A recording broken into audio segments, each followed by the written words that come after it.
Olá, muito bom dia para você. Hoje é dia 13 de março de 2025. Eu sou Paulo Leite e o Direto do Plenário está no ar.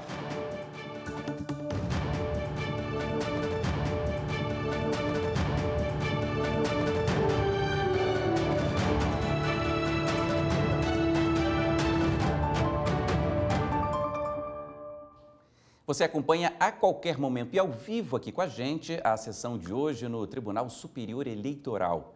E quem nos explica os processos dessa manhã de julgamentos é o advogado João Marcos Pedra. Tudo bem, doutor João? Bem-vindo, como sempre. Obrigado, Paulo. Bom dia. Muito feliz de estar aqui com vocês hoje na TV Justiça. E vamos falar hoje sobre a nossa pauta do TSE. Mais uma manhã de julgamentos, né? Graças a Deus. Bom, a pauta de hoje tem 10 processos previstos. Destaque para os julgamentos de inelegibilidade por rejeição de contas públicas, por acusação criminal e também por condenação criminal. São 3 processos referentes às últimas eleições. Vamos a eles, então. O primeiro item da pauta é um recurso de Carlos Alberto de Macedo. Ele tentaria uma vaga na Câmara de Vereadores de Niterói, no estado do Rio de Janeiro, na eleição de 2024, mas foi barrado. Carlos Macedo teve o registro de candidatura negado pelo TRE. Eu quero começar desse ponto. Doutor João, são 3 processos aí que têm pontos em comum. Explica pra gente o que eles têm em comum. Perfeito, Paulo. A gente tem ali alguns pontos em comuns nesses 3 casos. Todos eles falam sobre registro de candidatura. O primeiro ponto em comum entre eles são as questões de condição de elegibilidade e as hipóteses de inelegibilidade. O primeiro, as condições de elegibilidade, a gente tem ali os critérios para que você possa concorrer a um determinado cargo político. Por exemplo, se você tem a idade mínima, se você está filiado ou não a um partido político. Então, são os critérios mínimos para você concorrer a um pleito eleitoral. Já as hipóteses de inelegibilidade, e a gente conhece alguns casos, como, por exemplo, a Lei de Ficha Limpa, a Lei de Inelegibilidade, que é a Lei Complementar 64 de 1990, lá se estabelece as condições de inelegibilidade, ou seja, quais são os critérios para que você não pode estar enquadrado, que você não pode suprir caso você queira concorrer a um cargo. Como, por exemplo, a Lei de Ficha Limpa impede que pessoas que foram condenadas por crimes, por exemplo, de corrupção, possam concorrer a cargos políticos. Existe ali aquele tempo, aquele lapso temporal de 8 anos, por exemplo. A gente tem casos de crimes comuns também, que está previsto na Constituição, que tem ali a suspensão dos seus direitos políticos. A perda de nacionalidade também gera a perda dos direitos políticos, fazendo com que as pessoas não possam se eleger, aquela pessoa naturalizada. Então, esses critérios, essas condições de elegibilidade e as hipóteses de inelegibilidade são o que a gente vai tratar hoje na pauta, dado que a gente tem ali acusação criminal, condenação criminal, questões de prestações de contas. Eu vou começar então por esse caso que a gente falava, doutor João, de Niterói, no estado do Rio de Janeiro, registro negado por acusação criminal. Vou começar pelos detalhes desse processo, então. O TRE do Rio de Janeiro negou o registro de candidatura do Carlos Alberto de Macedo, que iria se candidatar a vereador. O que o TRE definiu? Perfeito, Paulo. Nesse caso, a gente está diante de uma excepcionalidade. Por que uma excepcionalidade? Porque a Constituição estabelece que há a perda dos direitos políticos quando há uma condenação por um crime como, por exemplo, de homicídio, que é esse caso. Só que o senhor Carlos, até onde nós conseguimos analisar no processo, somente foi acusado, ele somente foi alvo de uma pronúncia. O que isso significa? Ele ainda não teve uma condenação criminal, mas fazendo uma ponderação por parte do TRE do Rio de Janeiro, uma ponderação entre o que ocorreu e o cargo pelo qual ele gostaria de concorrer, eles acharam por bem não conceder o registro de candidatura, uma vez que o crime de homicídio cometido, supostamente imputado ao senhor Carlos, dizia respeito a um crime político. Ele era suplente de um outro vereador, há uma acusação de que ele mandou matar esse outro vereador para que ele pudesse tomar posse daquele cargo. Então existe ali acusações de homicídio triplamente qualificado, formação de quadrilha, enfim. Então, existe ali uma questão de prudência por parte do TRE para que esse candidato a vereador não tomasse, não tivesse o seu registro de candidatura deferido, visando aguardar o julgamento desse processo criminal para que, de fato, fosse analisado se houve ou não participação dele. Ele não conseguiu concorrer, então não concorreu nas eleições de outubro do ano passado, recorreu ao Tribunal Superior Eleitoral. O que os ministros do TSE julgam daqui a pouco? A partir de logo mais, a gente vai ter o julgamento da elegibilidade dele ou não, se ele está elegível ou não. Uma vez que, para as eleições de outubro do ano passado, nada mais serve. Em alguma medida, teve perda de objeto. Mas, em relação, por exemplo, às eleições de 2026, há uma lacuna. E esse caso é um caso paradigmático. Por quê? A condição estabelece que necessita de uma condenação criminal para que haja a suspensão dos direitos políticos por parte do condenado. Nesse caso, não teve uma condenação. A gente tem uma acusação séria, uma acusação grave, mas quando a gente fala de inelegibilidade por quem comete crime, por exemplo, um crime hediondo como esse, existe uma ponderação por parte do TRE do Rio de Janeiro, que inclusive está em sua decisão, alegando que, por mais que não tenha sido condenado, nós estamos fazendo essa ponderação visando o melhor exercício da democracia, a fim de que lá na frente ele não se torne inelegível, enfim. Foi basicamente isso. Você falava isso, né? Uma decisão aqui que é importante, que pode servir de exemplo em casos futuros. Esse também é um papel importante da justiça de forma geral e da justiça eleitoral, né? Que isso sirva de exemplo, que se crie jurisprudência para os próximos casos. Exatamente. A gente tem dois tipos de tribunais, né? Isso a doutrina já tem trabalhado bastante nos últimos anos e o Código de Processo Civil também traz isso de uma forma muito enfática no seu texto original. Os tribunais superiores, eles têm a função de pacificação da jurisprudência. O que isso significa? Que todos os tribunais que estão abaixo deles devem seguir as orientações com base nas súmulas, com base nas teses de repercussão geral, com base nas teses agora do STJ de relevância. Então, a partir disso, os tribunais superiores estabelecem, com base em casos paradigmáticos, uma tese que deve ser seguida pelos outros tribunais. Isso para a justiça eleitoral é muito importante, porque por mais que nos casos eleitorais haja sempre uma particularidade em cada caso, se você utiliza parâmetros genéricos e generalistas que você engloba grande parte dos casos, você consegue diminuir a litigância no primeiro grau, nos TREs, enfim.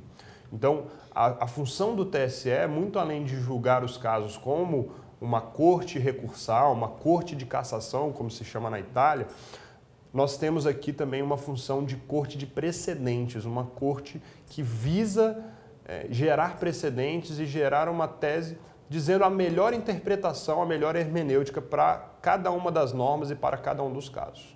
Legal, são as explicações do Dr. João Marcos Pedra. Lembrando, então, item 1 da pauta de hoje, uma discussão sobre registro de candidatura que chega aqui ao Tribunal Superior Eleitoral, caso com origem em Niterói, no estado do Rio de Janeiro. Bom, os ministros têm mais recursos para julgar nessa manhã. O item 2 da pauta de hoje, que tem origem na cidade de Bragança Paulista, em São Paulo, coloca frente a frente o Eduardo Simões de Oliveira e a coligação O Melhor para Bragança. É mais uma tentativa de modificar uma decisão que barrou uma candidatura. O Eduardo Simões de Oliveira queria concorrer ao cargo de vereador no ano passado, mas ele não pôde. Novamente, doutor João, vou começar ali pelo TRE. O que o TRE, dessa vez de São Paulo, definiu nesse caso? Assim como no outro caso, como eu havia comentado, existe ali uma questão de hipótese de inelegibilidade. Por quê? Nesse caso, a gente já tem uma condenação criminal. Já é diferente do caso anterior, que há uma acusação, uma pronúncia e um desenvolvimento muito grande da fase instrutória do processo. Nesse caso aqui, a gente já tem uma condenação. No juiz de primeiro grau já havia ali uma condenação criminal. Então, a partir desse caso, nós conseguimos ver de forma clara o que estabelece a Constituição Federal, que traz ali essa hipótese de inelegibilidade. Então, a partir desse caso, a gente tem ali um caso de um condenado por assédio sexual, que é um crime grave, né?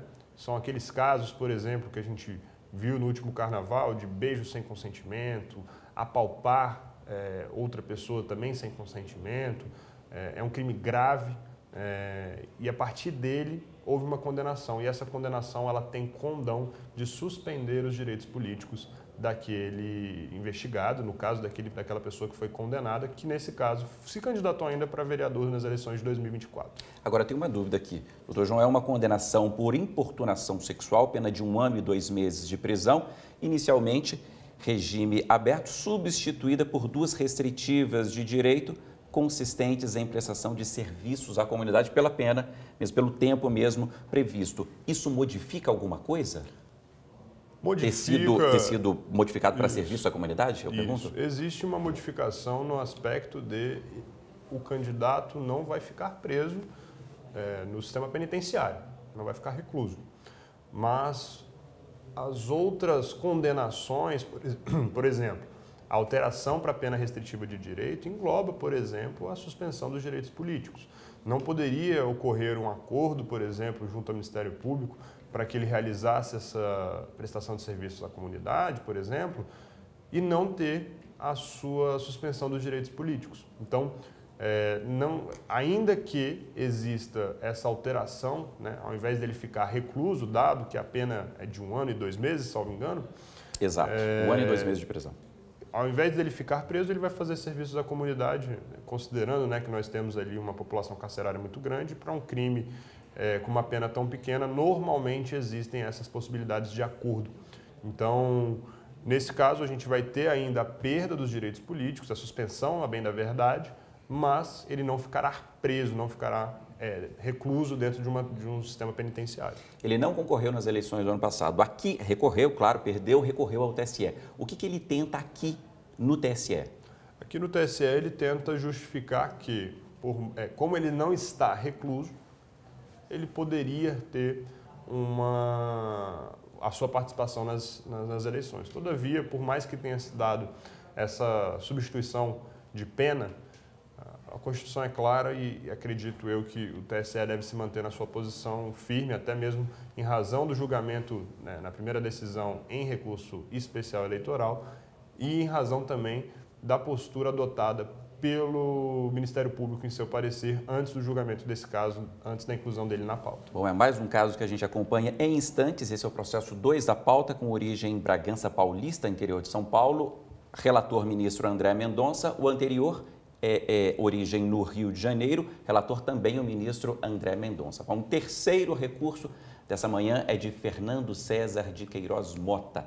Processo com origem em Piquete, também em São Paulo, e que também contesta uma decisão que o barrou das eleições do ano passado, eleição 2024. A gente está falando 3 casos da eleição 2024. E nesse caso em específico, o debate é sobre rejeição de contas públicas. Aí um caso já diferente dos anteriores nesse aspecto, né, doutor João? Exatamente. Esse caso a gente não está falando de crimes, de condenação criminal, de acusação criminal. A gente está falando aqui de uma rejeição das contas quando esse candidato estava na função de presidente da Assembleia Municipal, né? Presidente da Câmara Municipal de Vereadores. Então, naquela oportunidade, houve ali a questão da prestação de contas, mas o Tribunal de Contas do município considerou como não prestadas, ou, no caso, né, desaprovou as contas, em razão de ilicitudes de qualquer natureza. Naquela situação, como a gente já debateu em algumas oportunidades que eu estive aqui na TV Justiça, a prestação de contas, tanto em ano eleitoral, quanto pelos partidos políticos, quanto também pelos agentes políticos, ela é extremamente importante. A gente está falando do erário, a gente está falando do dinheiro público, do dinheiro da população. Então, quando as contas são declaradas, por exemplo, como não prestadas, desaprovadas, ainda que às vezes aprovadas com ressalvas, a gente tem ali uma ilicitude com dinheiro público, um dinheiro que não é daquele agente público, mas sim da população. Então é algo muito grave. E a partir do momento em que existe um cometimento de um ato dessa natureza, existem as questões de inelegibilidade, né? A quitação eleitoral, por exemplo, nos períodos de campanha, nas prestações de contas eleitorais de campanha, também são uma das formas de coibir essas práticas, né? As multas eleitorais, todos os processos de prestação de contas que nós, inclusive, já tratamos aqui. Então, o dinheiro público ele tem que ser muito bem cuidado para casos como esse não aconteçam. Você que é agente político, você tem que tomar conta não só do seu período de eleições, do seu período de campanha, mas também no momento, caso você seja eleito, você esteja ali à frente de uma função pública, uma função política, tem que tomar cuidado para você não sofrer as consequências mais adiante. É um recado importante, doutor João. Eu até lembro, né, que nas nossas conversas antes das eleições do ano passado, por exemplo, a gente falava muito sobre isso, né? A importância de ter recibo para tudo, para prestar conta direitinho, porque a justiça eleitoral é rigorosa nesses casos. Você até falava, né, da importância de ter um profissional adequado, um advogado específico, um contador, porque isso é muito... A justiça fica de olho nisso. Exatamente. A vida da advocacia, ela me ensinou que existe a necessidade de, às vezes, você pagar mais caro para você ter a paz, né? O que nós mais vemos atualmente são candidatos que, às vezes, chegam ao TSE, chegam aos TRS por meio de recursos que foram mal instruídos no momento de pré-campanha, que foram mal instruídos no período de campanha. E isso faz com que eles, às vezes, sejam prejudicados por atos que, às vezes, não foram eles que cometeram, de fato. Mas a prestação de contas ela é extremamente importante, seja juntando os recibos, os contratos, as notas fiscais, a comprovação de que aqueles serviços, de fato, foram prestados, ou então aqueles produtos foram entregues. Tudo isso é muito importante e exige uma organização muito grande. O período de eleições, a gente está falando atualmente de uma maior parte do financiamento de campanha com dinheiro público e uma menor parte com dinheiro privado. Até 2015, a maior parte era de dinheiro privado em razão da possibilidade de doação por pessoas jurídicas. Atualmente, depois de 2015, em razão do julgamento do Supremo Tribunal Federal, que declarou inconstitucional a doação, né, de valores por PJ para campanhas eleitorais, a gente tem visto uma maior utilização do dinheiro público, por meio do FEFEC, por exemplo. Então, atualmente, somente pessoas físicas podem doar, com limites de 10% dos seus rendimentos do ano anterior, do exercício anterior. Isso fez com que houvesse uma mudança muito grande, porque a partir de agora, os candidatos estão utilizando dinheiro público. E como muito bem eu destaquei anteriormente, é o dinheiro da população, não é o dinheiro daquele candidato. E aí a Justiça Eleitoral tem realmente, como a gente diz na linguagem futebolística, marcando em cima. Ela tem sido muito incisiva com a fiscalização da utilização desses valores. Ok, bem lembrado mais uma vez. Eu queria voltar nesse caso aqui que a gente estava discutindo, Dr. João Piquete, interior de São Paulo, né, um caso de rejeição, né, de registro, negativa de registro de candidatura por rejeição de contas públicas. Há um debate em torno ali, o senhor me explicava até mais cedo, de improbidade administrativa, que agora um dos requisitos é que tenha dolo. Isso vai ser analisado nesse caso? Vai fazer parte aqui dessa análise de hoje? Perfeito, Paulo. Como muito bem eu trouxe anteriormente, a gente tem ali a função dos tribunais superiores de pacificar a jurisprudência. Recentemente, tivemos a nova lei de licitações, a nova lei de improbidade administrativa, que teve grande parte dela julgada pelo Supremo Tribunal Federal em ADIs, em ações diretas de inconstitucionalidade. O que ficou decidido em relação à nova lei de improbidade administrativa? Para que exista de fato um ato ímprobo, você precisa ter, por exemplo, uma conduta dolosa, ou seja, o agente de fato queria cometer aquela ilicitude. Você precisa ter um dano ao erário. Você precisa ter uma vantagem auferida por aquele agente político ou agente público. Então, existem agora alguns critérios que a própria jurisprudência já vinha trazendo em algumas decisões judiciais. Nesse caso, existe uma discussão sobre dolo específico ou não, se de fato as contas que haviam ali sido declaradas irregulares por parte desse candidato, se elas de fato foram irregulares porque ele quis que fossem irregulares, se ele agiu de forma dolosa contra aqueles atos que foram imputados a ele pelo Tribunal de Contas, ou não, se ele realmente agiu ali de forma inexperiente, de forma realmente sem saber o que estava fazendo. Isso é algo muito comum no Brasil. A gente vê que existem às vezes pessoas que são inexperientes, que são pessoas às vezes com menor quantidade de conhecimento técnico que às vezes estão em cargos altos e acabam cometendo atos ilícitos sem de fato ter conhecimento sobre isso. Bom, é um caso aqui da ministra Isabel Galotti, a gente acompanha em instantes ao vivo aqui na TV Justiça. Eu queria voltar nas hipóteses, né, de inelegibilidade aqui, doutor João, porque a gente está analisando hoje acusação criminal, condenação criminal e rejeição de contas públicas. São 3 hipóteses de um rol longo, né, de inelegibilidade. Exatamente. A gente tem tanto na Constituição quanto nas leis, na Lei Complementar 64 de 1990, que é a lei de inelegibilidade. Quando a gente fala de inelegibilidade, a gente está falando do mais alto grau de reprovação eleitoral, ou seja, você está sendo submetido à impossibilidade de se candidatar. A inelegibilidade é algo extremamente gravoso. Então, se você está hoje numa condição de inelegível, é realmente algo que é prejudicial para o seu exercício da democracia, até porque em alguns casos você pode votar, mas em outros casos você não pode ser eleito.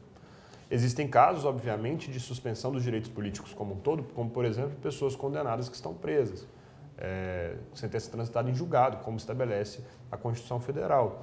Então, aquelas pessoas ali, elas não votam e nem podem ser votadas. Mas, por exemplo, uma pessoa que teve suas contas declaradas como não prestadas ou então desaprovadas nas últimas eleições, por exemplo, e ela ainda não fez a sua quitação eleitoral, não regularizou tudo aquilo que foi imputado a ela ainda pode votar nas próximas eleições, mas ela não pode concorrer. Por quê? Por conta dessa ilicitude cometida. Então, existe ali, dentro do rol das inelegibilidades, como, por exemplo, condenação criminal, lei de ficha limpa, perda de nacionalidade, perda dos direitos políticos por condenação criminal. Então, todas essas hipóteses de inelegibilidade, elas podem gerar esse efeito de você não poder nem ser votado e nem votar. Em alguns casos, você pode ainda votar, mas ser votado você não pode concorrer a nenhum cargo. Inclusive, é uma das discussões para o ano de 2026, que provavelmente vão surgir ao longo desses próximos meses. A gente tem aí candidatos de diversas frentes, né, da esquerda, da direita, trazendo outsiders, né, que a gente chama, e que alguns deles estão inelegíveis e outros não. Então, a gente vai se deparar muito ainda com esse debate sobre inelegibilidade ao longo dos próximos meses até as eleições de 2026. Ok, bom, pausa rápida na pauta dessa manhã para te lembrar que você pode baixar tanto para iOS quanto para Android o aplicativo da TV Justiça. É o TV Justiça Mais. Nele, você encontra as sessões mais recentes do Tribunal Superior Eleitoral, do Supremo Tribunal Federal, do Tribunal Superior do Trabalho, além de jornalismo, educação, documentários e, claro, a nossa programação ao vivo. Então, baixe o aplicativo TV Justiça Mais, que é de graça, e nos acompanhe também por lá. Bom, e enquanto a sessão não começa, você acompanha as notícias mais recentes da Justiça Eleitoral. O TSE confirmou os mandatos de 2 políticos baianos. Os julgamentos foram em sessão plenária e a repórter Evne Araújo traz os detalhes para a gente. No primeiro caso, o plenário do TSE confirmou o registro de candidatura de Jânio Natal, reeleito prefeito de Porto Seguro nas eleições de 2024. O político já havia sido eleito para o cargo em 2 cidades baianas. No entanto, em 2016, renunciou antes de tomar posse. A controvérsia envolveu a suposta configuração do 3º mandato consecutivo dele. A maioria do colegiado acompanhou o voto do relator, ministro Antônio Carlos Ferreira, de que, ao não ser diplomado, o mandato não pode ser computado na regra. O mandato, para fins de inelegibilidade, pressupõe o efetivo exercício do cargo, não bastando a mera diplomação, e o candidato não chegou a exercer o cargo. Quanto à alegação de que as transferências de domicílio e a renúncia caracterizariam manobra para a perpetuação do grupo familiar no poder, ressalto que, embora os recorrentes atribuam ao recorrido a intenção deliberada de artificializar a eleição de seu irmão e esquivar-se das hipóteses constitucionais de inelegibilidade, tal conclusão situa-se mais no campo das presunções do que na realidade objetiva dos autos. No segundo julgamento, o plenário do TSE confirmou o mandato de Ana Sheila Lemos Andrade, reeleita prefeita de Vitória da Conquista também nas eleições de 2024. Por unanimidade, o colegiado afastou a suposta alegação de inelegibilidade reflexa de parentesco e descaracterizou o exercício de um terceiro mandato consecutivo. Bom, a gente interrompeu a reportagem porque já há movimentação no plenário do Tribunal Superior Eleitoral. Você vê a presidente do tribunal, ministra Carmen Lúcia, ao centro para dar início à sessão. Bom dia a todas as pessoas presentes, podemos nos assentar. Declaro aberta a sessão desta quinta-feira, 13 de março de 2025, do Tribunal Superior Eleitoral. Cumprimento os senhores integrantes deste tribunal, ministro vice-presidente Cássio Nunes Marques, ministro André Mendonça, senhora ministra Corregedora-Geral da Justiça Eleitoral Brasileira, ministra Isabel Galotti, ministro Antônio Carlos Ferreira, ministro Floriano Azevedo Marques, ministro Ramos Tavares, o senhor vice-procurador-geral eleitoral, doutor Alexandre Espinosa. Cumprimento os senhores advogados, servidores, ministra substituta Edilene Lobo, senhores servidores. Não haverá sessão administrativa, portanto, eu dou início à sessão jurisdicional. Cumprimento o senhor secretário, doutor João Paulo. Solicito que proceda a leitura da ata da sessão anterior. Ata da sessão ordinária jurisdicional do Tribunal Superior Eleitoral, realizada em 11 de março de 2025. Presidência da senhora ministra Carmen Lúcia, presentes à sessão os senhores ministros Nunes Marques, André Mendonça, Isabel Galotti, Antônio Carlos Ferreira, Floriano de Azevedo Marques e André Ramos Tavares. Vice-procurador-geral eleitoral, doutor Alexandre Espinosa Bravo Barbosa. Às 19h25 foi aberta a sessão, sendo lida e aprovada a ata da sessão anterior. Foram julgados 11 processos e a sessão foi encerrada às 21h02. Indago dos senhores ministros se há alguma anotação, retificação, observação a fazer sobre a ata, não havendo, declaro-a aprovada. Apregou para julgamento o agravo regimental no recurso especial eleitoral número 0600-289-82, procedente de Niterói, relatado pelo eminente ministro André Mendonça, sendo agravante Carlos Alberto de Macedo, e este é um agravo interposto contra a decisão pela qual foi mantido o acórdão do Tribunal Regional Eleitoral do Rio, que tinha indeferido o requerimento de registro de candidatura ao cargo de vereador do município de Niterói nas eleições de 2024. Com a palavra, o eminente ministro André Mendonça. Minha saudação, senhora presidente.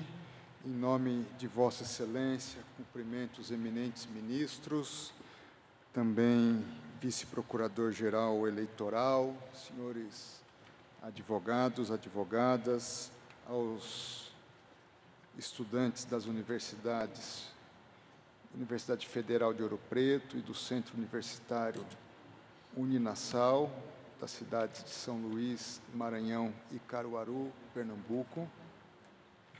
Senhora presidente, eminentes ministros, eu farei uma síntese do voto e, ao final, me restringirei à leitura da ementa do mesmo voto. Trata-se de discussão nas eleições, referente às eleições de 2024, para o cargo de vereador, mais especificamente o registro de candidatura e a condição de elegibilidade em relação a uma candidatura, a candidatura de Carlos Alberto de Macedo, e a discussão se centra em haver ou não o pleno exercício dos seus direitos políticos. No caso, o Tribunal Regional Eleitoral do Rio de Janeiro manteve o deferimento do registro de candidatura de Carlos Alberto de Macedo, sob o fundamento de que admitir a sua candidatura violaria o princípio da proporcionalidade na dimensão da proteção insuficiente. Isso porque o candidato havia sido pronunciado pelo crime de homicídio em um contexto político eleitoral. Ele teria matado um vereador sendo ele suplente desse vereador e, portanto, fazendo-o para assumir a cadeira de vereador no município de Niterói. A discussão se centrou no parágrafo 9º do artigo 14 da Constituição. Foi interposto, então, diante do indeferimento do registro pelo Tribunal Regional, o recurso especial eleitoral. No âmbito do processamento do recurso processual especial eleitoral, houve parecer da Procuradoria-Geral Eleitoral pela negativa de provimento do recurso, sem necessidade de se superar a súmula 13 do TSE. Entendeu o Ministério Público que não é autoaplicável a incidência do artigo 14, parágrafo 9º, aliás, essa é a questão da súmula. Além disso, postulou a incidência da súmula 24, na linha da vedação à proteção insuficiente de direitos fundamentais e à tutela da moralidade. Eu proferi decisão monocrática, que se encontra incerta nos autos e que aponta o desacerto da decisão regional no tocante à sua fundamentação. Mas eu mantive o indeferimento do registro de candidatura por fundamento diverso. E o fiz com base em precedentes desse TSE, cito os recursos especiais eleitorais 0600 275 26 e 0600 242 56, também oriundos do Rio de Janeiro e que foram relatados pelo eminente ministro Antônio Carlos Ferreira, onde Sua Excelência consignou, abro aspas, a Justiça Eleitoral não pode fechar os olhos à realidade nacional, na qual organizações criminosas buscam se infiltrar na política em uma simbiose entre a atuação como integrante do Estado e a continuidade delitiva, fecho aspas. No caso concreto, o candidato responde pela prática de homicídio que vitimou um vereador eleito e empossado nas eleições de 2012, ocasião em que o recorrente alcançou a suplência, justamente para viabilizar a sua assunção no exercício do cargo de vereador. E mais, tem-se que a prática desse homicídio também buscou garantir a determinado grupo criminoso, sob o manto de um mandato eleitoral, a prática dos crimes de corrupção, peculato e falsidade, o que revela comportamento típico de organizações criminosas e milícias. Aplica-se, conforme precedentes já mencionados sob a relatoria do ministro Antônio Carlos, o parágrafo 4º do artigo 17 da Constituição Federal, que veda a utilização pelos partidos políticos de organização paramilitar. Assim, na ementa, eu consigno que é ônus do agravante insurgir-se especificamente contra a integralidade dos fundamentos da decisão combatida. A ausência de vertical impugnação atrai a incidência do óbice processual com base na súmula 26 deste TSE. Assim, voto pela negativa de provimento do presente agravo regimental. É como voto, senhora presidente. Agradeço a Vossa Excelência. O eminente ministro relator vota no sentido de negar provimento. Este é um caso também da maior importância na consolidação de uma jurisprudência que torna efetivo não apenas a aplicação dos princípios constitucionais que se põem no artigo 14, mas também os princípios do artigo 37 da Constituição, o princípio da moralidade, especificamente, que são devidos de todos os servidores públicos, muito mais daqueles que se apresentam à sociedade brasileira ou ao eleitorado brasileiro. Antes de passar a palavra à eminente ministra Isabel Galotti, eu gostaria de cumprimentar, porque estão presentes nesse plenário, os estudantes da Universidade Federal de Ouro Preto e do Centro Universitário Uninassal da cidade de São Luís do Maranhão e Caruaru, em Pernambuco. Sejam muito bem-vindos. Nós nos sentimos muito honrados com a presença de todos os senhores conosco nesta manhã.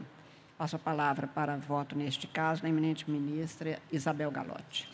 Bom dia a todos os presentes, que cumprimento na pessoa da nossa presidente, ministra Carmen Lúcia, e especialmente aos estudantes que assistem à presente sessão. Eu não tenho nada a aderir ao bem lançado e importante voto apresentado pelo eminente relator, assim como já o havia feito no precedente da relatoria do ministro Antônio Carlos, de que a vedação de candidatura de integrante de organização paramilitar ou congênere deriva diretamente do artigo 17, parágrafo 4º da Constituição. Portanto, estou de acordo. Ministro Antônio Carlos. Obrigada, ministra Isabel. Senhora Presidente, bom dia a todos. Eu cumprimento Vossa Excelência, peço licença para subscrever os cumprimentos feitos por Vossa Excelência na abertura dos trabalhos. Desejo a todos um excelente dia. Eu subscrevo integralmente o voto do eminente ministro André Mendonça. Obrigada, ministro. Ministro Floriano de Azevedo Marques. Excelentíssima senhora ministra presidente, em nome de quem cumprimento a todos os ministros, também a ministra corregedora, senhor vice-procurador-geral eleitoral, senhor diretor-geral substituto, aos estudantes da Universidade Federal de Ouro Preto, Centro Universitário Uninassal de São Luís e Caruaru. Eu também aqui acompanho o ministro relator, destacando apenas que a circunstância em que está colocado esse voto é uma circunstância que o tribunal tem se deparado, e eu queria destacar um ponto muito positivo do voto do ministro André, que a simples circunstância do júri não ter sido concluído não é suficiente como argumento formal para afastar todas as imputações que estão caracterizadas no acórdão da origem, o que implica uma gravidade da conduta e da vida pretérita do candidato a merecer a providência que vem no voto do ministro relator. Por isso, acompanho às inteiras o ministro André Mendonça. Muito obrigada, ministro. Ministro Ramos Tavares. Excelentíssima senhora presidente, ministra Carmen Lúcia, meus cumprimentos. Também cumprimento todos os integrantes do tribunal, todos que nos acompanham hoje. Eu também gostaria de, quanto ao caso, fazer um ou dois rápidos registros, sem antes também não deixar de cumprimentar aqui os alunos presentes que nos acompanham, né, da Universidade Federal de Ouro Preto, em Minas, e do Centro Universitário Uninassal das cidades de São Luís e de Caruaru. Senhor presidente, neste caso, acho que é um caso que nós estamos recebendo, é um dos primeiros. É importante fixarmos mesmo, né, estas premissas que estão muito bem postas, e aqui cumprimento o ministro relator, o ministro André Mendonça. No meu entendimento, também aqui incide diretamente o dispositivo constitucional do artigo 17, parágrafo 4º. Não há necessidade para a incidência desse dispositivo que nós tenhamos uma condenação criminal. Nós, na verdade, estamos fazendo uma aplicação que me parece bastante necessária às circunstâncias eleitorais para a manutenção da liberdade do eleitor, né? Então, aqui incide a tutela constitucional do artigo 17, assim como também a tutela constitucional da preservação da moralidade, especialmente da moralidade nas eleições, né? De maneira que eu acompanho integralmente o voto bem lançado pelo ministro André Mendonça, senhora presidente. Agradeço a Vossa Excelência, ministro Cássio Nunes Marques. Cumprimento todos os presentes na pessoa da eminente presidente, ministra Carmen Lúcia, com especial deferência aos estudantes de Minas Gerais, do estado do Maranhão e de Pernambuco que estão presentes, e na mesma linha dos que me antecederam, eu também acompanho o relator. Agradeço a Vossa Excelência, também eu acompanho o relator, cumprimentando o ministro André Mendonça por ter trazido mais este caso, que vai na esteira de uma consolidação do que é necessário cada vez mais estabelecer como a ética que precisa de presidir, não apenas aquele que já assumiu o cargo, mas para se apresentar para uma sociedade que, eventualmente, votará neste ou naquele candidato. Estou acompanhando o relator e, neste sentido, proclamando que o tribunal, por unanimidade, negou o provimento ao agravo nos termos do voto do relator. Também da relatoria do eminente ministro André Mendonça, eu apregou para julgamento o agravo regimental no recurso especial eleitoral número 0600-254-68, procedente de Bragança Paulista, sendo agravante Eduardo Simões de Oliveira e agravados o Partido Renovação Democrática Municipal e o Ministério Público Eleitoral.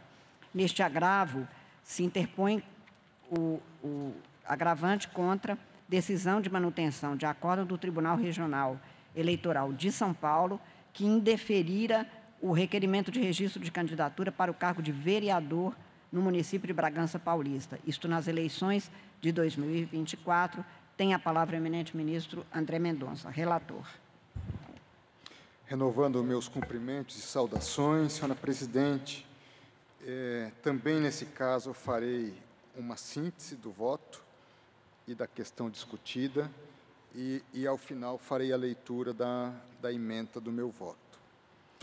Esse caso se refere ao município de Bragança Paulista nas eleições de 2024, também pertinente ao cargo de vereador.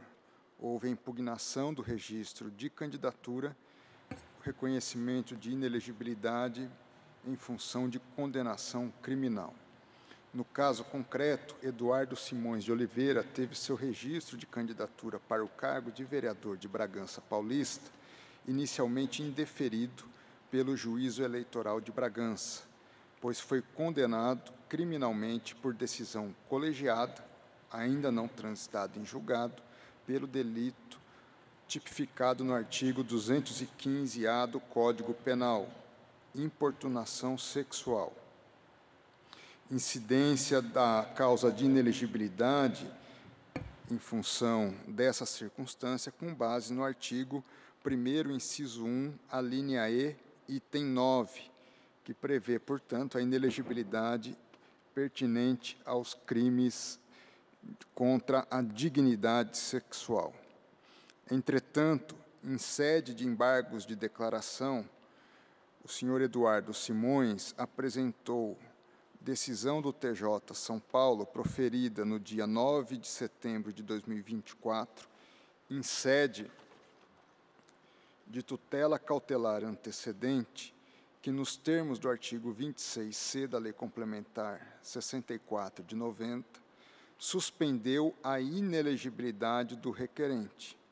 Diante disso, o juízo de primeiro grau julgou improcedente a impugnação feita pelo Ministério Público Eleitoral e deferiu o registro de candidatura.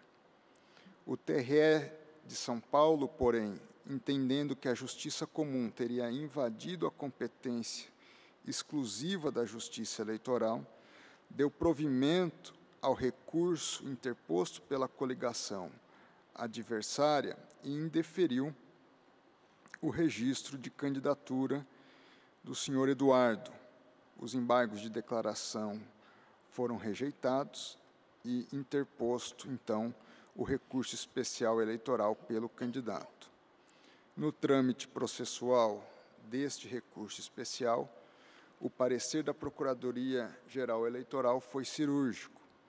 Embora o TRE de São Paulo tenha se equivocado ao dizer que a competência da Justiça Comum é restrita à suspensão dos efeitos da sua própria decisão condenatória, afinal, o artigo 26C da Lei Complementar 64/90 autoriza a Justiça Comum a suspender a inelegibilidade a partir, abro aspas, da plausibilidade da pretensão recursal. Nesse caso, a plausibilidade não foi apontada. Tudo o que a liminar disse foi que havia a probabilidade de manejo de embargos infringentes, o que por si só não indica a fumaça do bom direito. Foi proferida decisão monocrática da minha lavra, na exata linha do parecer da Procuradoria-Geral Eleitoral. Tendo que, se o TJ São Paulo tivesse assentado a plausibilidade da pretensão recursal, a inelegibilidade estaria suspensa, ainda que a Justiça Eleitoral porventura discordasse, conforme dispõe a súmula 41 do TSE. Ocorre que o TJ São Paulo não apontou isso. A liminar concedida está fundada apenas e tão somente, abro aspas, na probabilidade de oposição de embargos infringentes. E isso não equivale, a meu juízo, à plausibilidade do direito. Assim, negado o seguimento, houve a interposição do agravo regimental por parte do candidato. No meu voto, eu aponto o óbice da súmula 26 do TSE, pois a parte apenas reiterou os argumentos do recurso especial, sem impugnar especificamente os fundamentos da decisão agravada. Quanto à alegação de que a decisão da 5ª Câmara de Direito Criminal do TJ São Paulo não havia sido unânime, o que autorizaria o futuro manejo dos embargos infringentes, cumpre lembrar que, em sede de recurso especial, não é possível revolver os fatos e as provas constantes do acórdão recorrido, o qual nada disse a esse respeito. E, embora opostos embargos de declaração, estes foram rejeitados pelo TRE São Paulo, que reafirmou a moldura fática do acórdão. Assim, entendo haver a incidência da súmula 24 do TSE. Vale dizer que, nas razões do recurso especial eleitoral, a parte não alegou ofensa ao artigo 275 do Código Eleitoral ou ao artigo 1022 do Código de Processo Civil. Portanto, as razões do meu voto se baseiam essencialmente em óbices processuais. E leio assim a ementa do meu voto.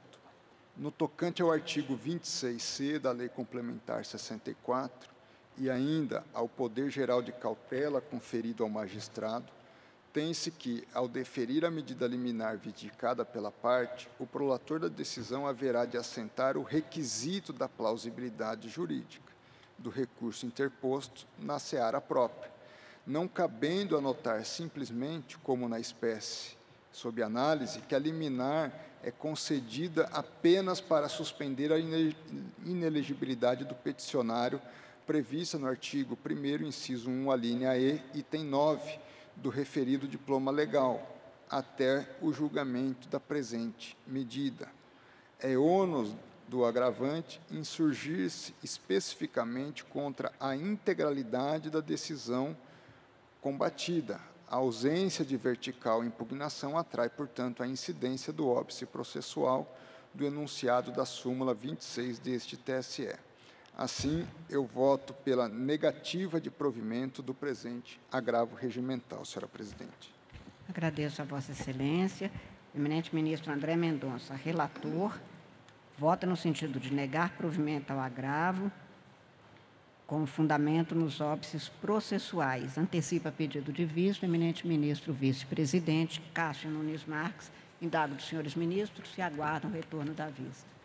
Aguardam os demais. Apregou para julgamento da relatoria da eminente ministra Isabel Galotti o agravo regimental no recurso especial eleitoral número 0600-205-98, procedente de Piquete, São Paulo, sendo agravante Fernando César de Queiroz Mota e agravado o Ministério Público. Este agravo é interposto contra a decisão de manutenção do acórdão do Tribunal Regional Eleitoral, que indeferira o requerimento de registro de candidatura para o cargo de vereador de Piquete nas eleições de 2024. Tem a palavra a eminente ministra Isabel Galotti. Senhora presidente, tendo em vista que me foi antecipado que haverá um pedido de vista, farei a leitura da ementa e, se necessário, eu me reservo para proferir uma explicação melhor quando o processo for trazido. Então, nesse caso, na decisão singular agravada, negou-se seguimento ao recurso especial interposto contra acórdão do TRE, em que se manteve indeferido o registro de candidatura do agravante ao cargo de vereador de Piquete, São Paulo, nas eleições de 24, haja vista a incidência da causa de inelegibilidade do artigo 1º, item G, a linha I, item I, a linha G da Lei 64 de 1990.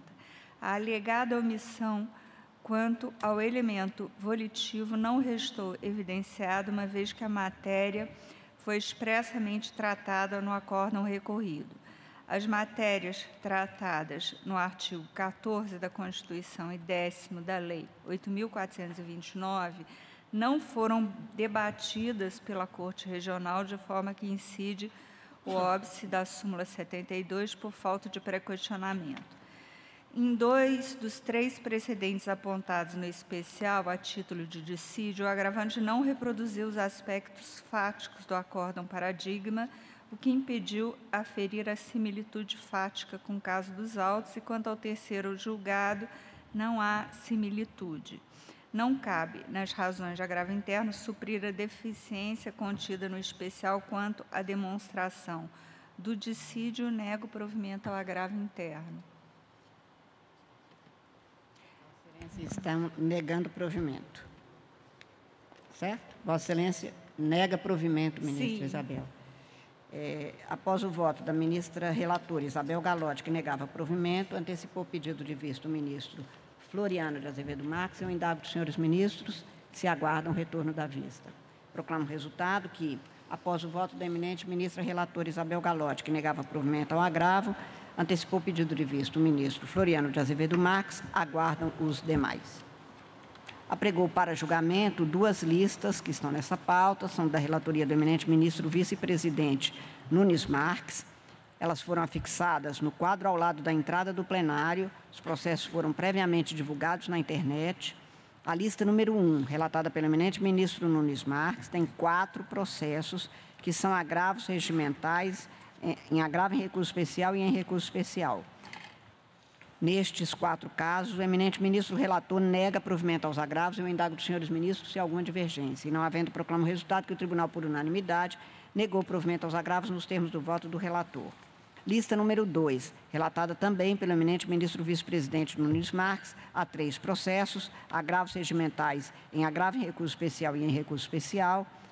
Nestes 3 casos, o eminente ministro não conhece dos agravos. E eu indago dos senhores ministros se há alguma divergência, e não havendo, proclamo o resultado que o tribunal, por unanimidade, não conheceu dos agravos nos termos do voto do relator.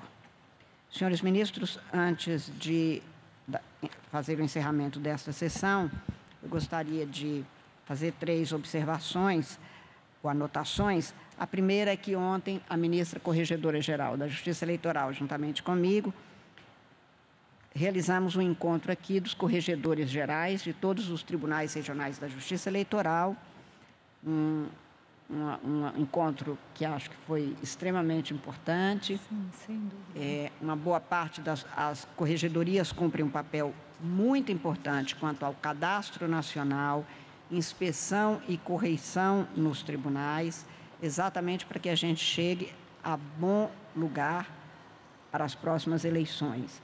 A preocupação da Justiça Eleitoral com a ética de candidatos e de políticos é muito maior em relação à preocupação que nós temos com a eficiência, qualidade e manutenção da excelência dos trabalhos prestados pela Justiça Eleitoral. E, por isso, a Corregedoria Geral da Justiça Eleitoral, hoje titularizada pela eminente ministra Isabel Galotti, desempenha um papel da maior significação, da maior importância, nem sempre tão reconhecido, a não ser pelos processos da relatoria de Sua Excelência, que são trazidas e que, nos termos da legislação, são de sua relatoria originária.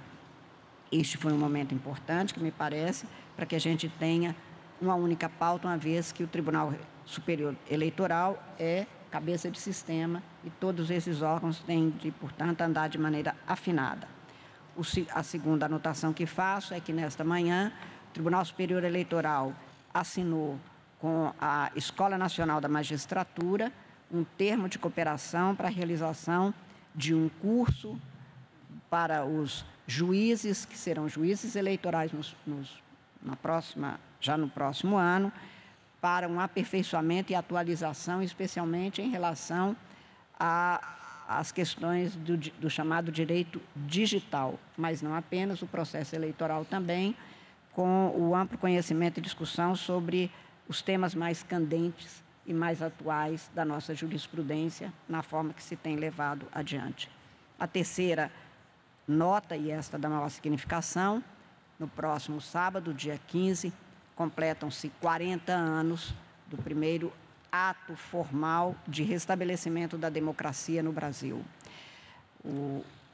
A Justiça Eleitoral e este Tribunal Superior Eleitoral tem sido apelidado de Tribunal da Democracia, porque numa democracia representativa é a eleitora, o eleitor, que dão os nortes que serão adotados pelo país para que essa democracia posta no artigo 1º da Constituição brasileira tenha concretização plena pela aplicação dos princípios da Constituição, o princípio da soberania popular, o princípio da cidadania, o princípio da dignidade da pessoa humana, do pluralismo, do valor do trabalho e do regime econômico escolhido pelo Constituinte de 1988. Este é um processo da maior importância, portanto, como é o processo eleitoral. A Justiça Eleitoral trabalha continuadamente para levar adiante o atingimento das finalidades. Somente numa democracia nós seremos capazes de dar efetividade ao objetivo da República posta no artigo 3º da Constituição, construir uma sociedade livre, justa e solidária, portanto, com a participação efetiva e eficaz de todas as cidadãs, de todos os cidadãos brasileiros, e é para isso que trabalha a Justiça Eleitoral. Tenho repetido que a vida é como a democracia, a gente faz todo dia.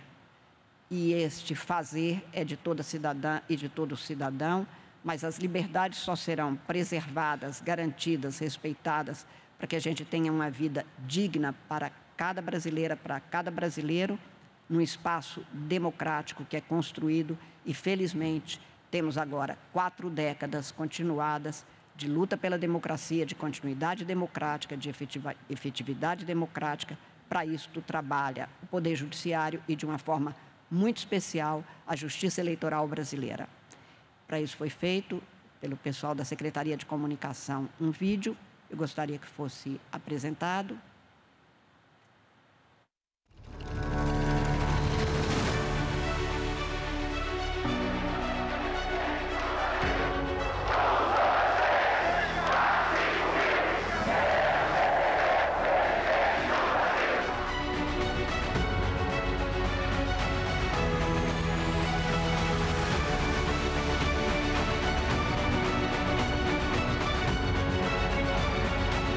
De março é um marco na história da democracia brasileira. Prometo sustentar a união, a integridade e a independência do Brasil. O documento da liberdade, da dignidade, da democracia. 40 anos depois, 159.008.773 eleitoras e eleitores fazem valer suas vozes pelo voto.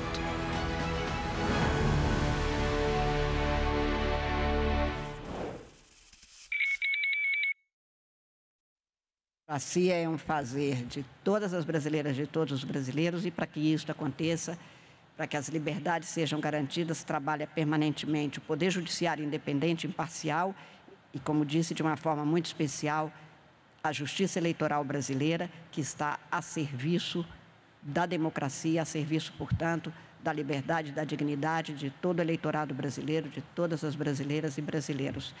Não havendo mais nenhum processo a ser julgado, nenhuma urgência posta pelos senhores ministros, eu agradeço a presença de todas as pessoas declaro encerrada esta sessão e desejo um excelente dia de hoje e que todos os dias sejam excelentes dias de democracia para o Brasil. Muito obrigada.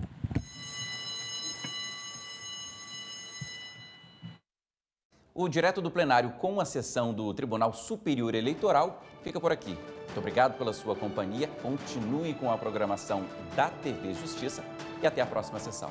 Tchau.